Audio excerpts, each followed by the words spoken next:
spa. Awesome. Welcome, everyone. We're excited to have you.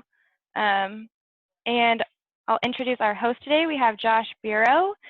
He is a MindBody certified consultant, and he also runs Nomad Yoga Business Coaching. So I'll let him take it away from here. Thank you. Hey guys, I'm super happy to jump on with you. Let me just share my screen to get us going. Move us around a little bit. Cool. So how to win and wow with social media. Again, I'm Josh Bureau. I run the Yogapreneur Collective, is actually my private group.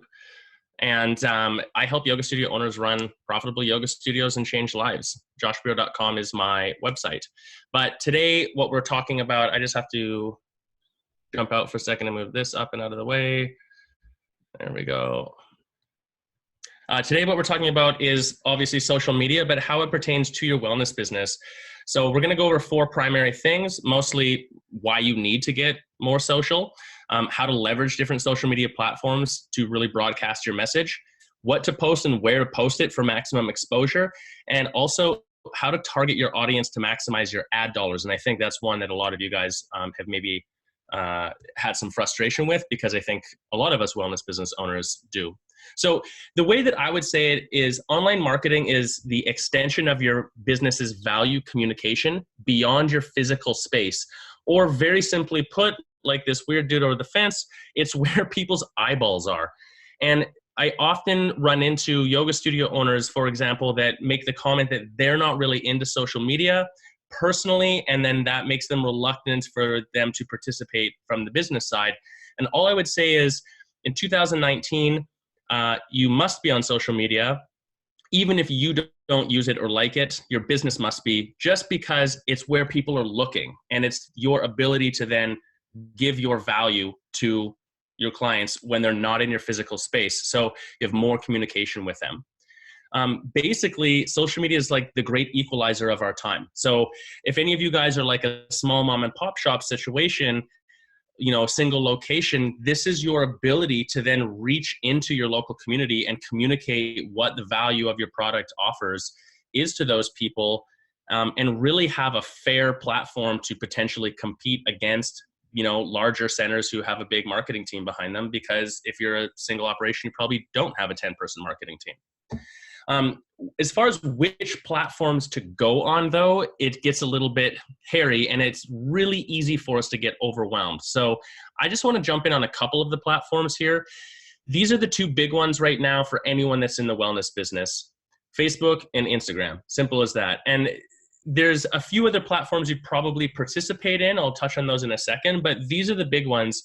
The one major thing that we have to understand about the different platforms or channels is that there's a reason people are going there, and the reason is in the name: social media. They're not going there to see an advertisement from you. So if you just put an ad out on these platforms, you're not participating what we would say is native to the platform, and people don't really listen. Now, why you want to be on these places, for example, well, quick stats: Facebook's got 1.3 billion users. It's huge for your brand loyalty. And a couple of tips that I would put in here is that, one, you kind of almost have to be running advertisements on Facebook now, just because of how the algorithmic change has been. That's not 100% true, and it doesn't mean that you don't also need to be doing organic posting, but it's a really good place for you to be running ads, especially because the targetability for things like demographics or location, and especially interests, is really powerful. Pro tips there: live video and video is where it's at, and engagement is everything. But engagement, especially between people. So not just the business and someone liking it, but actually like a conversation between 2 human beings as well. Instagram, really different primary use. So where Facebook is more for social sharing and interaction, any kind of media could go on there. People are going onto Instagram kind of for more artistic photo sharing, and we often don't look at it that way anymore, but it's the quick hit of something that's beautiful, and it's good for keeping your business top of mind. The one thing I would comment about Instagram is that now you could almost consider it as like 3 separate things. You have Instagram, your standard tiles, what you're posting. Then you have your Instagram stories, and that's more like the in the minute what's going on. And then you have the highlights of your stories, which are like the message that you want to always have people run into consistently, or like the most exciting things that have happened in the business. For example, would be a good place that you would put testimonials, would be in the highlights. Not quite as many users, but still huge, little bit younger age bracket as well. So depending on the business you're in, this is an important platform to be on. If you're in fitness, for example, and you do something like HIIT classes, and you're going after people who are in the 25-year-old range, you almost have to be on Instagram. And the pro tip on this is that strategy is huge. It's really easy to just throw stuff up on there, but it not have any purpose. So stepping back and like creating a strategy for that platform can be really, really big. These are a good example as well of how what you're going to post on Instagram shouldn't be exactly the same as you're going to post on Facebook. And then when we bring any other platform into it, the third platform I would mention right away would be YouTube, actually, for a lot of you.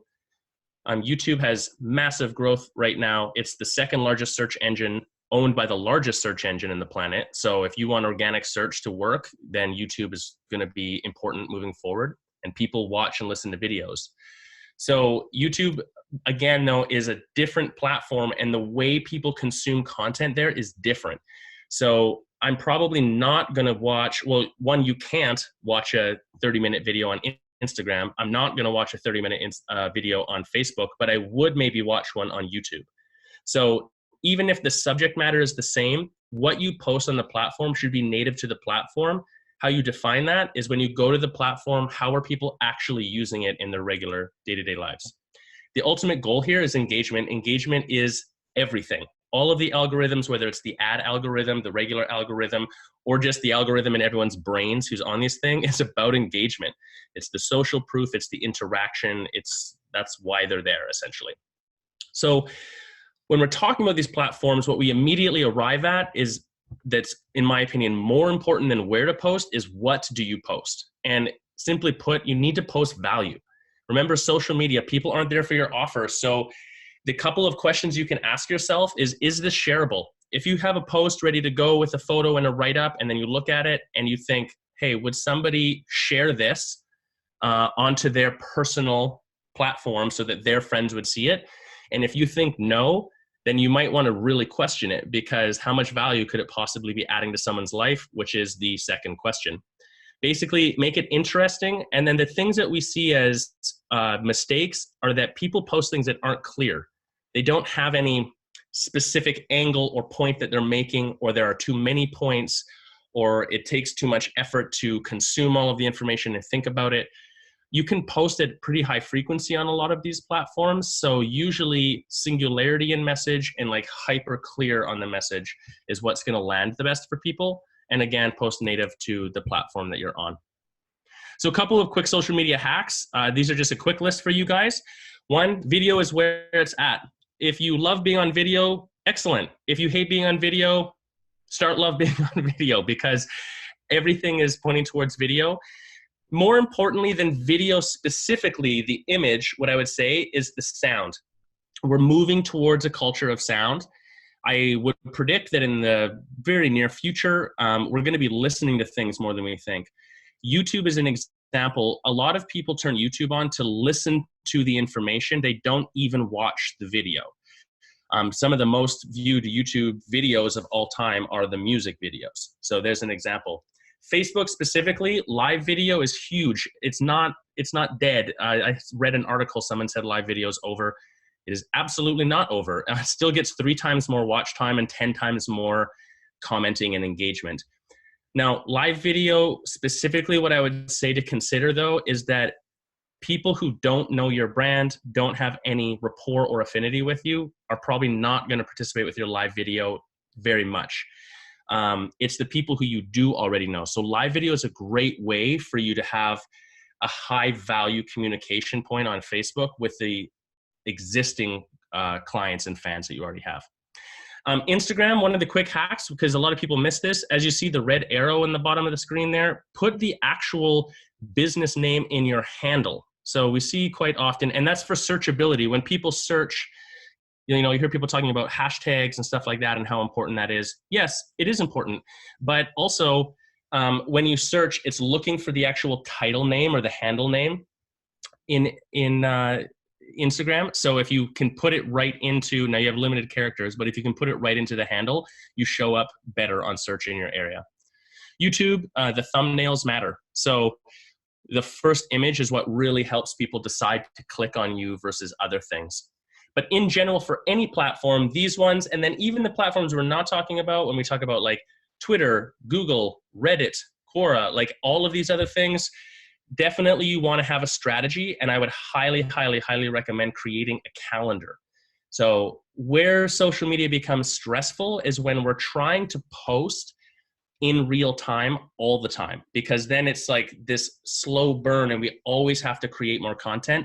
It makes way more sense for you to batch the content, make a strategy, have a calendar, and then pre-schedule everything. And then how do you build your channels is a big question that we have. There's two really, really simple ways that are incredibly effective. Here's the first one. All of you guys who are on here, I think we've got a good group of participants. Pull your phone out right now as you're watching and go to Instagram, and please follow me on Instagram because as you can see, I need more followers. It's Josh Biro, Yoga Business Coach. That's how you get more followers. A lot of the businesses out there, they don't understand why people don't interact with them, but they also don't ask people to interact with them. They never have like a game, or they never have it in an email saying, hey, follow me. And I don't mean just like the little icon at the bottom of the email. I mean, send an email to somebody. If you're a salon, for example, send a thank you email afterwards that actually says, hey, it was really awesome having you in the studio. We'd really love it if you'd follow our YouTube channel. Check it out, link, and you'll start to build followers. And not only that, you'll start to build followers that actually care about you in the business, especially if you're posting that value content. So just straight up ask for it in person. And then the other thing is, if you have one channel that's big, you can use it to promote your other channels. So it makes sense if you're on YouTube to say, check out my Facebook page. If you're on Facebook, say, go follow me on Instagram. If you're on Instagram, you say, go check out my YouTube. So you can move between all of the different channels as well. Now, we've been going quick because what we're trying to get to here is a little bit more of this, ads and targeting. Should you or shouldn't you run ads or targeting? Well, yes, you should, usually. What are we talking about? Do put money behind a post. So this is when to spend money and when to not spend money. Spend money when you need or you want to get a post, really get a post seen. For example, for an event, if you want to make sure that it's getting seen by a large number of people in your area, probably plan on having some money behind it. You should have a budget for this. When you don't have much organic traction, or if you're trying to build up a platform's presence, starting from scratch and building it organically is totally possible in 2019. It's just slow and more difficult than it used to be. So if you just strategize some finance around it, post good content, and then promote it to people, that will speed up that process quite a bit. You also want to put money when you want to show your content to a specific audience. The way that the ad platform is built on, whether it's Google or Facebook, because just to be clear, Google owns YouTube. So when you're doing Google ads, that's how you do your YouTube ads as well. And when you're doing Instagram, they're owned by Facebook. So you're going to run your Instagram ads probably out of your Facebook ads platform as well. So when we're doing Facebook ads or Google ads as the primary ones, in either case, you can really dial in on which audience to show things to as soon as you put any money onto the post. So if you want to be specific and have some people see a post and other people not see it, for example, then plan on spending money on it. It might only be $5, and that would let you have that targetability. And the final one, and this is a big one that I think, especially in the wellness industry, we don't do often, is when a post is performing particularly well and you want to double down on it. Now, I don't mean like you post, hey, it's my birthday today, and then all of your clients say, hey, happy birthday, and that's performing well. That doesn't necessarily mean you should put more money behind that. What I mean is you post some really valuable content and 1,000 people, let's say you post a video that's a minute long and 1,000 people watch the full length of the video. That's performing very well. So it's doing way better than your other posts. How likely is it that those are the only 1,000 people that content matters for? Very unlikely. So that would be a good time to double down on that post because it's already performing well and run it as an ad and put some money behind it. because you know that people are reacting and interacting with it heavily.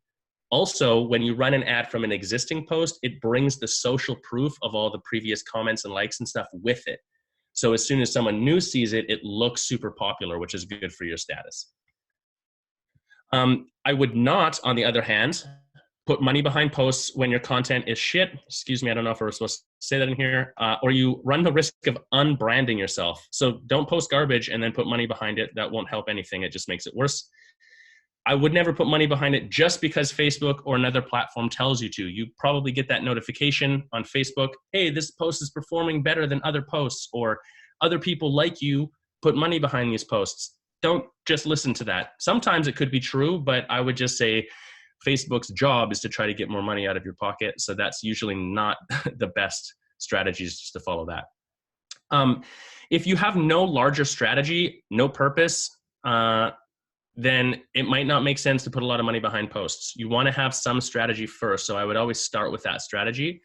Don't make the strategy overly complicated, but you really want to know that if you put money behind a post, why are you putting money behind it? Who is supposed to see it? And then what action do you want them to take afterwards? So the strategy goes beyond just the post itself. Nobody buys a pass to your yoga studio just on Facebook. They have to go from Facebook to somewhere else and go through a little funnel to then ultimately end up in the studio. So until you have all of those steps marked out, might not make sense to put too much money onto something. Hey Josh, just wanted to forward a question over to you from one of our attendees today. They had a question. Their comment is they thought that they have to post something on their feed and Instagram in order to promote it. Is this true? No, that's not true. You can do like, we used to call them dark posts. There was a minute when that was a thing. No, you can go into the Facebook ads platform and make an ad specifically that then you run on Instagram as just an advertisement, and it will not be in your Instagram. What they're referring to is running an ad on their phone from a post, like promoting a post basically on Instagram. So it's not necessarily the same thing. So if you're looking to run something as an ad on Instagram and you don't want it in your feed, then do it through the Facebook ads platform, the business manager instead. Yeah, that's a good question. I mean, and it's a good example as well of how there's like 7 ways to do the same thing on some of these platforms, which makes it seem at first overwhelming. Don't make it too complicated in your mind. In the end, all you're doing is making a post and then targeting it to an audience. That's essentially what's happening. You want to do it through whatever the ads manager platform is for the platform that you're on. So like I said, YouTube, you're going to do that on Google.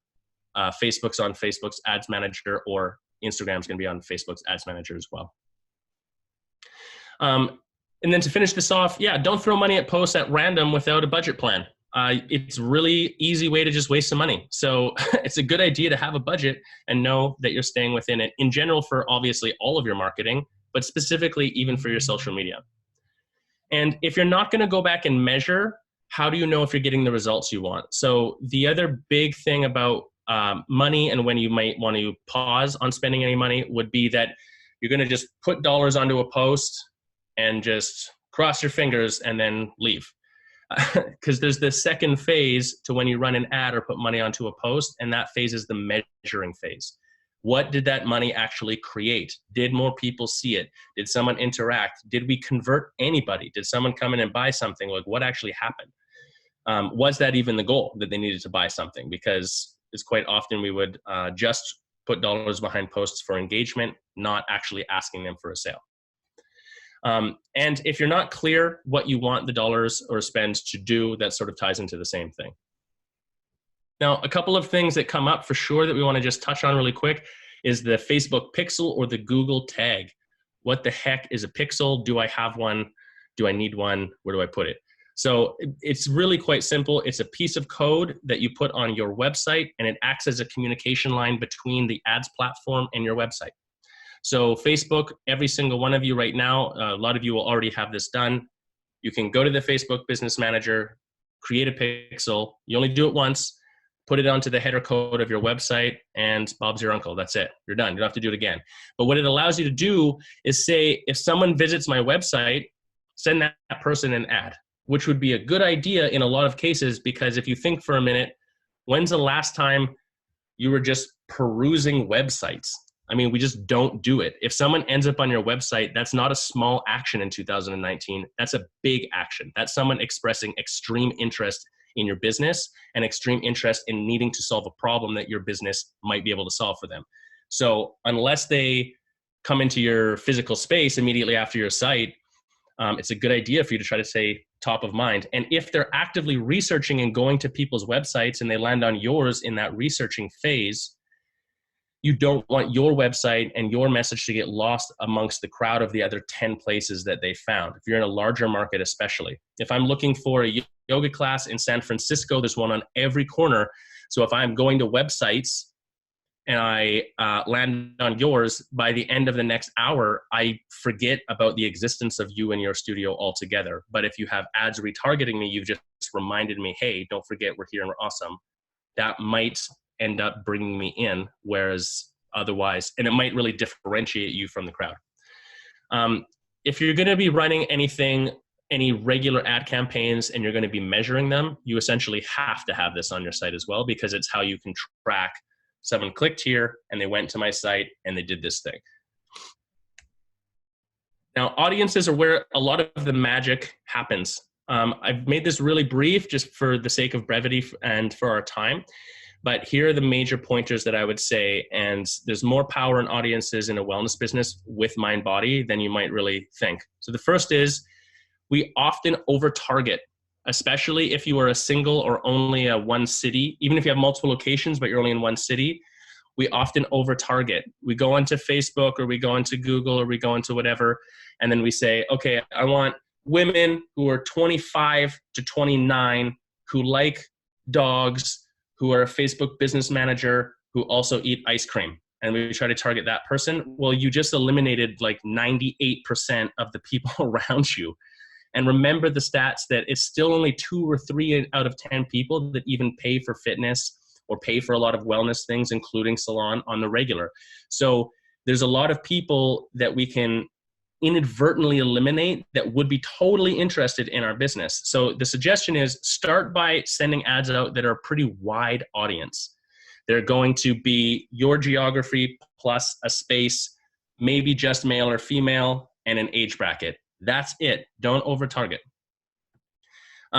When you're doing this, think of it like creating a conversation with them.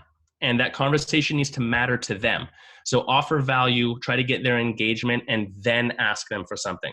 So with your audiences, the consideration is that you're targeting people on purpose so that you know it's a type of person who's probably looking for the type of message that you have strategically put in front of them. It's about the conversation. One of the examples we use, if you're a yoga studio and you have an intro pass, so say you have a 1-month intro, 30 days for $30, how often do you just walk out on the street, see somebody, walk across the street, stand in front of them and say, I have an intro pass, 30 days for $30, buy it, and try to give them a card? I mean, go try to do it today and see how many people actually say yes and buy it. If you think of it that way, when you're on social media, why would you do that? It doesn't make any sense. You would never just randomly blurt it out. So to run an ad that says intro pass 30 days for $30, lots of people have an intro like that.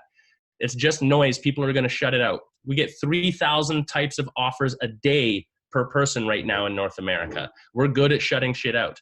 So I would say that you want to give them some value so that they pay attention to you. Get them to engage with you. A comment, a like, or whatever else. It's a conversation that you're trying to start with them. The one major thing is that always consider there's a human being on the other side of that ad consuming that information. If you consider what that person wants and what they want to hear and see, that's what really is going to matter. And then once you've established that conversation, then you can ask, or offer, I should say. Actually, it shouldn't be ask, it should be offer. Offer something like, hey, come book a yoga class, whatever. So example audiences that I think all of us should just have ready to go for sure. All the website visitors. So there's that pixel. Anyone who visits your website, high interest. Visitors to your social media business profiles. Think about it for a second. Those of you who are using Instagram is a really good example. Where do you go when you go on Instagram?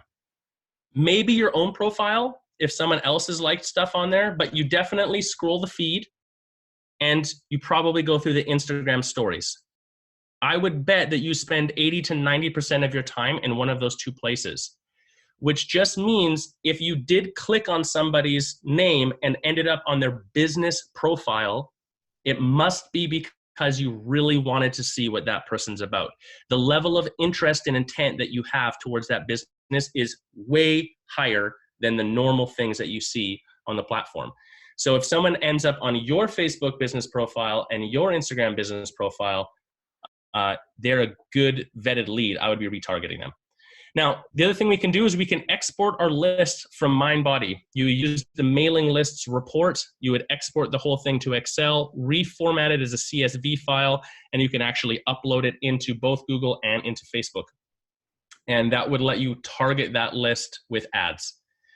The one thing that is interesting about this is that many of you have probably encountered the issue of people unsubscribing from your emails. So if you have a list that you've been spending a significant amount of time, money, effort, years even building up, lots of studios have tens of thousands of people in their MindBody system, but half of them have unsubscribed because people don't like emails anymore. You could put that list and then have ads go in front of them, so they still get a reminder about your existence. The other thing you can do is make a lookalike audience of that list, which could be very powerful.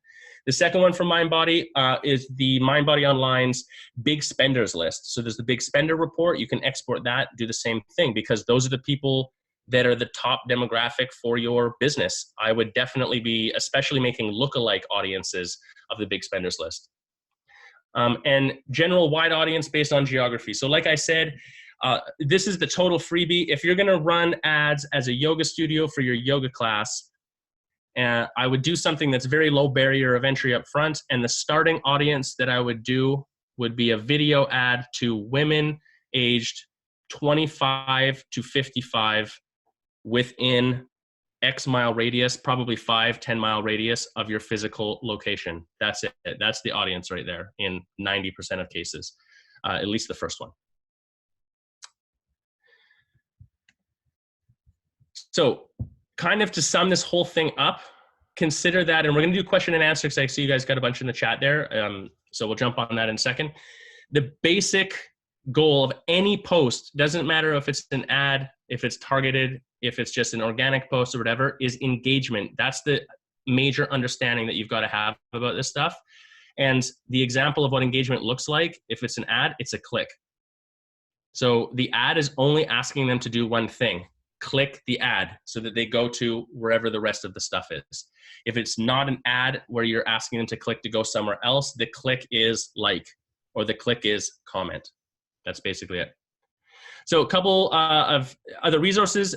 I do have a Dream Studio. This is for yoga studios primarily, but it'd be good for any of you guys. You're all welcome to grab it. It's totally free. You go to joshbiro.com/dream-checklist-MBO. I'll put it in the chat in a second as well. There is a Dream Studio checklist that you can download, and it does have some social media channel checkboxes in there. So it's a good starting point for you to start checking some boxes around social media, and just gives you a little bit of organization on how to begin to approach the whole thing. Yeah. I'm going to stop my share and jump in the chat here, and let's do some question and answer, I think, a little bit as well.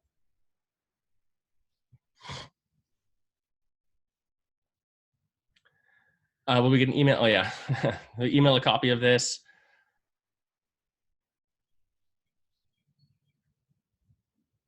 Well, let me jump in the Q&A here. Please explain the pixel. I think that we did kind of cover the pixel. You'll get it in the recording as well. A pixel is just a fancy word. All it is a piece of code that goes onto your website, and that code communicates between, usually, for example, Facebook and your website. So when something happens on your website, it tells Facebook, hey, this happened. When Facebook sends somebody to your website, it can track and say, oh, the person did arrive on the website. So it's a communication coding piece. Once you have your pixel set up or your Google tag set up, it's just totally done. How do I put pixel into a Squarespace website? Serge, I would just go into Squarespace's help suite. It's super easy on Squarespace to do that. If I remember correctly with Squarespace, on the left-hand bar, you go into the general settings of the site and you go into the head code, and that's where you would post it in. So you're gonna go to Facebook Business Manager, get the code, post it over there. But I do know that Squarespace also has videos that literally walk you through all of the steps for doing that. What is a better click destination? Oh, a whole bunch just came into the question here. Hang on a second. Instagram related, profile, website, or other. Great question, anonymous attendee. It doesn't have your name in there. A click destination, yes. So one of the things that we mentioned is when to spend money or when to not spend money. When to not spend money is if you don't know where you're sending somebody, because if they click and they just go onto your homepage, that probably won't result in what you're wanting to have happen. Now, I'm going to say this as bluntly as I can. MindBody is the best platform for your on-the-ground management of this stuff. Never send someone from a Facebook ad straight to your cold MindBody system. Do not do that. It's called the kiss of death in the marketing world because it's not built for that. What you need to do instead is send them to your website or to a landing page and use MindBody's branded web on that page if you need them to do something in MindBody. That's the way that actually works. So never send them straight to MindBody. Send them to a page that you build. So to answer the question, where do we send people? Generally, you want to send people to a page that is congruent with whatever you said in the ad. So remember, it's a conversation, right? If I said in the ad, yo, get a free week, and then I dropped you onto my homepage, it's very unlikely I'm going to go scroll around and try to find it. People just don't do that. So what I would say instead is whatever you say in the ad, it needs to go to a page where that is the only focus of the page. This is why landing pages become very powerful for you. I know it says in here, a lot of you guys, it looks like you're using like Squarespace, for example. It's really easy to create an extra page or a landing page in Squarespace. There's also add-on programs that you can use. ClickFunnels is one that's popular, obviously. Lead Pages is really quite excellent. There's lots of different ones you can use for creating that page. Do you recommend having more than one pixel on a page? No, I do not. You want to have one pixel on your site in general. For a wellness business, we generally just want the pixel in the head code of the entire site. You probably also want your Google tag. I don't want to get too technical on it, but you could also put your Google pixel and your Facebook pixel and your Google tag into Tag Manager so that you have less, we say, junk on the site. If you put too much code on your site, it slows the whole site down. Talk to your site guy about that, whoever builds your site and helps with that. You said not use your intro special as an ad. Would you ever say your summer special as an ad? Good question, Wendy. Generally, no. It depends on the audience, though, specifically. So Wendy was asking, like, would you send your summer special out as an ad? If you think that the audience you're sending it to would buy it, then you could do that. But I'm not sure what business you're in, Wendy. If you're something like a yoga studio again, and you're doing like, hey, 3 months for $125 or whatever you're going to do for your summer special, then I would probably not just send that out in general all over the place. I would maybe send that to one of the targeted audiences, such as your MindBody list. That could work. But I think if someone hasn't been warmed up to you before, and that's the first thing they see, you're not leading them with value. So it's unlikely they're going to click and go through. Somebody might, but it's a good way for you to keep your costs unnecessarily high. In Instagram, promote this post. There seems to be no option to link to landing pages. Yes, this is where, again, if you're having trouble running ads on Instagram, it's probably because you're in Instagram trying to run the ad. It just sucks to do it there. If you want to get serious about it, you need to go to business.facebook.com, make sure that you have a business manager page and start running all of your ads for both Facebook and Instagram through that. You just connect your Instagram account to it. It's very easy to do. Facebook's help suite is also enormous and very simple. You can search anything, so that can kind of help you make that happen. Done. What is a good way to advertise for facials? Yeah, good question. Amanda, so if you're a salon or if you're a beauty product place or if you're doing something like facials, what I would say is most people who are scrolling through Facebook aren't scrolling through because they want to buy a facial. So saying, hey, buy a facial doesn't make sense. But those same people who have either gotten a facial before, or the other option would be haven't gotten a facial before because they don't understand why they would get one, either of those people might be interested in you educating on themselves about a facial. So I would put short videos out, 45 seconds to a minute maximum, that are about like the top 3 reasons why you need to get a facial. The top 5 reasons all men should get a facial, and then you target men. Or, what the estheticians are not telling you about the products in the facials they're using and why we're different. So, give them some value, create yourself as the authority. And then remember, if you put a video out, this is another example of the retargeting and the pixel and stuff. If you put a video that says top 3 reasons why everyone needs to get a facial monthly or whatever, anyone who watches that video, you can send an ad to those people. So you're like using the first ad to say, hey, take a look. And the people who take a look, they've expressed interest, follow up with them and say, oh, 50% off facials, April only. That might work. So I would lead with something value-based. Video alternative. Whoa, there's too many coming at the same time. Hang on a sec. If you're trying to find a new audience, would you recommend reaching your most popular demographics, age, gender, location, or your second most popular demographic?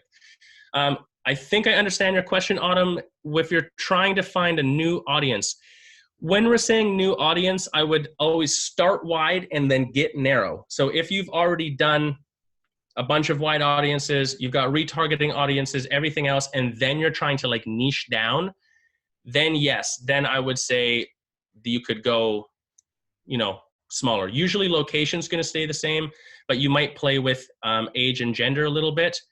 A really good example here is that the way you would say something to someone who is 20 in terms of how it would be powerful is different than someone who's 60. So that's why you would niche that down. Gender also comes into play, and both age and gender, the other consideration when you're trying to find a new audience, use a new platform.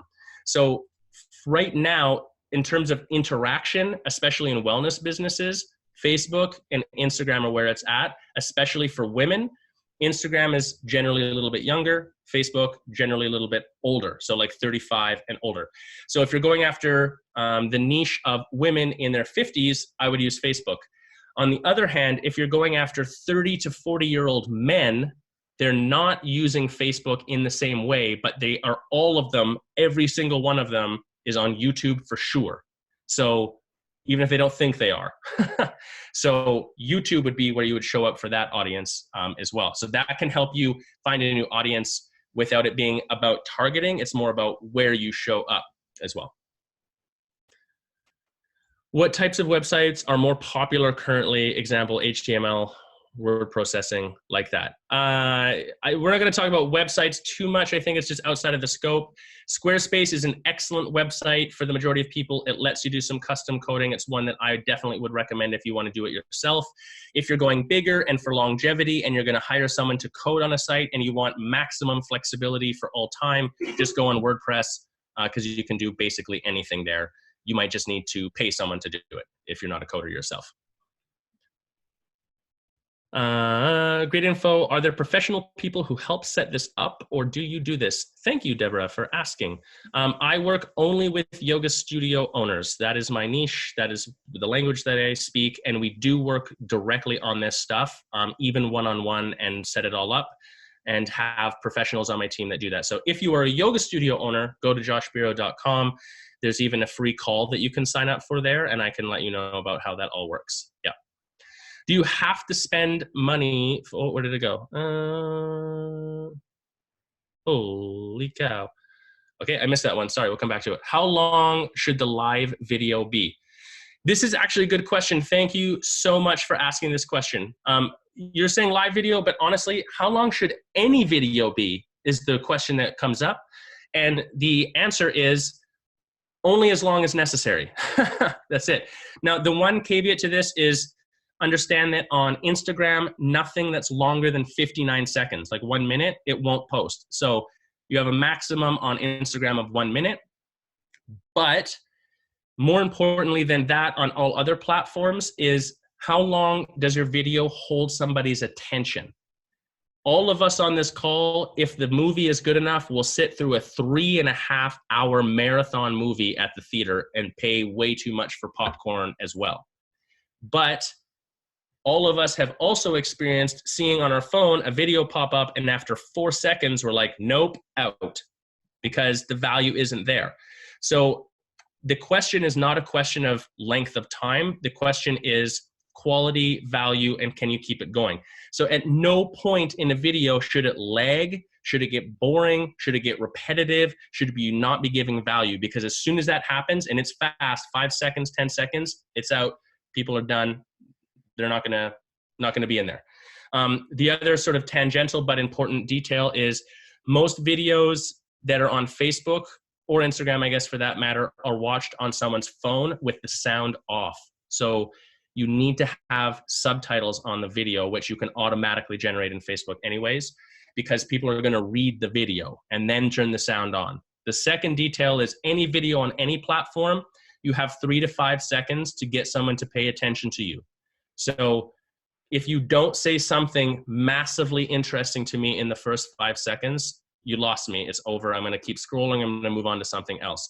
So the first thing out of your mouth cannot be, hi, my name's Josh, and I like to go for moonlit walks on the beach. Also, did you know about, you're already gone. It has to immediately say, this is the number one thing that you have to know as a yoga studio owner, or you will die. Like, it's gonna really go hardcore right out of the gate, just to get people hooked into what your content is going to be.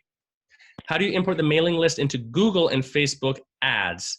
I know how to get the CSV file, but just not how to import it.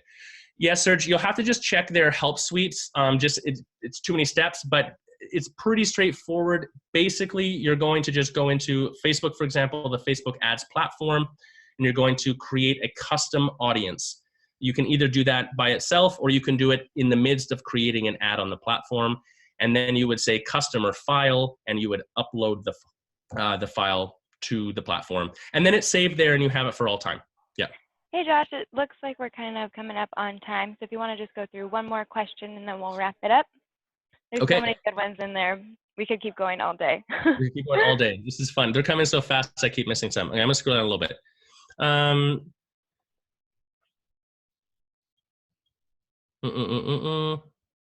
Oh, this is a good one, actually. How often should you post on social media? How many times a day? Great question, Amanda. This goes back to the content quality again. Go for quality over quantity right now. That might be completely backwards of what other people have told you or what you read online or what you think about. Just trust me on this one. Like we said, engagement is everything. People need to be engaging with your content. So if you put out 2 posts a week only on Instagram, but they're epic posts with a great photo and you spent the time on the write-up, and it really offers value to people's lives, and then they're going to interact with it, that would be better for you than posting 3 times a day, just some random shit that nobody cares about. So it goes back to adding value. This is exactly why strategy and your calendar can be so powerful, because you can say, look, if I'm a yoga studio, I want to be the authority on hot yoga in my market. So my communication points need to be about hot yoga and all of the myriad of details about whatever, why it's awesome.